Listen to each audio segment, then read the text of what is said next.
Welcome back. Voters seem to have one thing on their minds this year above all else: jobs. Two major government infrastructure projects, improving our water supply and high-speed rail, are being promoted as much for their impact on jobs as their impact on the environment. So let's talk first about water. There's supposed to be a bond on the ballot in November 2012. Given the shaky state of our economy, do you think it's a good idea to put a water bond on the ballot a year from now? What I think about it isn't the priority. What's good for the Valley and what my constituents think about it makes more sense. At this point, we have a package that has to be implemented that was different than the water bond, and that's still going to be implemented.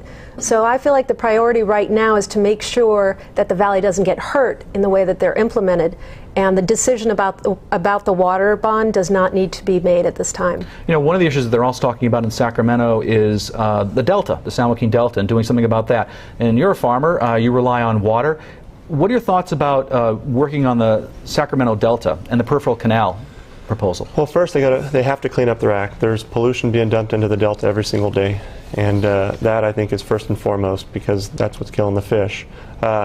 Being a farmer, obviously water's a big deal for me, but it's a big deal to my whole community. The cities in my district rely on the Delta for water, like Kalinga. But cleaning up the Delta would be the first and foremost. I mean, there's invasive species. There's almost 500 million gallons of sewage being dumped. You don't hear a lot of that, you know, when they talk about the Delta, about all the pollution that's going into the Delta from the surrounding communities. That's a big issue. I mean, if you dump raw sewage from people's toilets into a water stream and expect fish to survive in that, there's just no way it's going to work. Well, I want to ask you as well about the water issue. Is it as big an issue up in Modesto as it is more in the central and southern part of the valley? It is, and I also represent Madera County, where it's a huge issue. I think next to our economic crisis, the water crisis is the #1 matter that needs our attention. And in the Central Valley, the two are intricately tied together. So, you know, the water bond isn't perfect, no compromise ever is, but what it does do is it provides $3 million in continuously appropriated funds for water storage and conveyance. And we haven't been able to achieve that kind of potential increase for water supply in decades, and I don't think it's been like 3 decades since they've built the last dam. Exactly, and so I don't think we can sit idly by as agricultural fields lay barren. And it's about jobs for the Central Valley, and it's about continuing to be the agricultural capital of the world so that we can feed the world. Well, let's talk about another issue, and that's high-speed rail.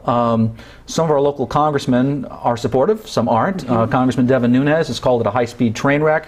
Of course, Congressman Jim Costa has been a long-term supporter of high-speed rail, thinks it's necessary for our increased population and transportation needs. So is high-speed rail a good idea for the Valley? Does it pencil out? You know, I support high-speed rail in concept. I think we have to do things to improve our mass transit systems in California. We're way behind the rest of the nation and the globe in particular. But I don't think the current high-speed rail proposal can move forward at this time because of the enormous cost. We are talking billions upon billions upon billions of dollars with absolutely no plan to pay for it. So I think this is the bad time to move forward. What do you think about high-speed rail? A lot of farmers have been questioning about whether or not where it's going and environmental impact. Farmers are concerned with it crossing their property, just like homeowners are concerned with paying for it through taxes. But one of the big issues that I see with it is the federal government stepped up right before the election, for whatever reason, to put it into a high-speed process, and they're asking for disaster. It hasn't been properly managed, and they've told them you've got a timeline now, and you've got to do it in a hurry. You've got to break ground next year. And you've got a project of that size to affect that many people for so long, and now they're telling us to put it in high gear and just take off with it. Well, you're asking for a disaster. Linda, what about the economic stimulus that its proponents say will deliver to the Valley? Lots of jobs, of good-paying jobs. What are your thoughts on that? I think it's possible, particularly if there's a maintenance station in Fresno, but so far I have not seen enough of the as you say, penciling out that makes it make sense for us in this economy. Well, let me kind of put the two issues together. We've only got a minute left. I'm going to go through it quickly, and that is the issue of bonds. Whether we do water storage or high-speed rail, it's going to be a bond issue. Question, should we prioritize, and which should have the priority? Definitely water. Water is the lifeblood of the Central Valley. It is what our economy is based on. I do understand that there may be value in high-speed rail, but the jobs are going to come initially from agriculture, and that's why the water is more important.